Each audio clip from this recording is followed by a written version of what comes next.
ఎలా అనిపించింది నీకు? మన ఇంట్లో రేషన్ సామాన్ లిస్ట్ కంటే మెగాస్టార్ ఇంట్లో అవార్డుల లిస్ట్ ఎక్కువ ఉంటది. అంటే అది ఆయన కొత్త ఏం కాదు.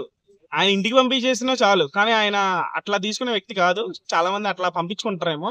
కానీ చిరంజీవి గారికి ఎంత పెద్ద వాళ్ళు అవార్డు ఇచ్చినా, ఎంత చిన్న స్థాయి వాళ్ళు అవార్డు ఇచ్చినా, ఆయన వెళ్ళి మాక్సిమం ఆయన కుదిరితే ఖచ్చితంగా వెళ్ళి తీసుకుంటారు.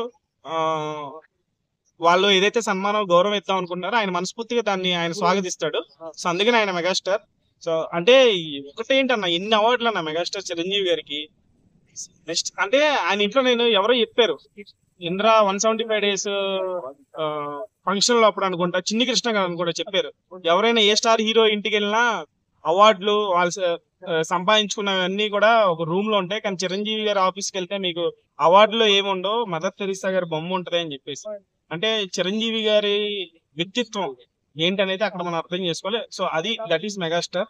అది నేర్చుకోవాలి మనం.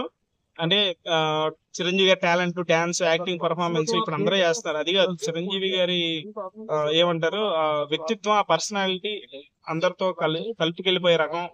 ఎంత చిన్న హీరో అయినా, ఎంత పెద్ద స్టార్ అయినా హోల్ హార్టెడ్ గా వాళ్ళని అప్రిషియేట్ చేయడం అనేది చిరంజీవి. అది నేర్చుకోవాలి మనం. మనుషులు కలుపుకెళ్ళిపోయే ఏదైతే ఒకటి ఉంటుందో చిరంజీవి గారికి, అది నేర్చుకోవాలి. అది అది ఇన్స్పైరింగ్.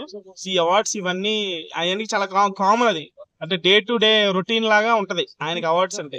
ఆయనకి లేని అవార్డు లేదు, రాని అవార్డు లేదు. ఏ అవార్డు అయినా ఆయనతోనే మొదలవుద్ది, ఆయనతోనే ఎండ్ అయ్యింది. సో ఈ అవార్డు కూడా పెద్ద ఆశ్చర్యపోవాల్సిన ఫ్యాన్స్ ఏముంది, మొన్నటికి మొన్న గిన్నీస్ రికార్డు కొట్టాడు. ఇంకేమైనా అవార్డు ఏమైనా ఉంటే ఇంకా తెలిసి చిరంజీవి గారి నుంచే స్టార్ట్ అయిద్దేమో అన్నంతలాగా ఆయనకి ప్రతి అవార్డు కూడా రావడం చాలా ఒక మెగా అభిమానిగా చాలా ఆనందంగా ఉంది, హ్యాపీగా ఉంది, గర్వంగా ఉంది. Thank you.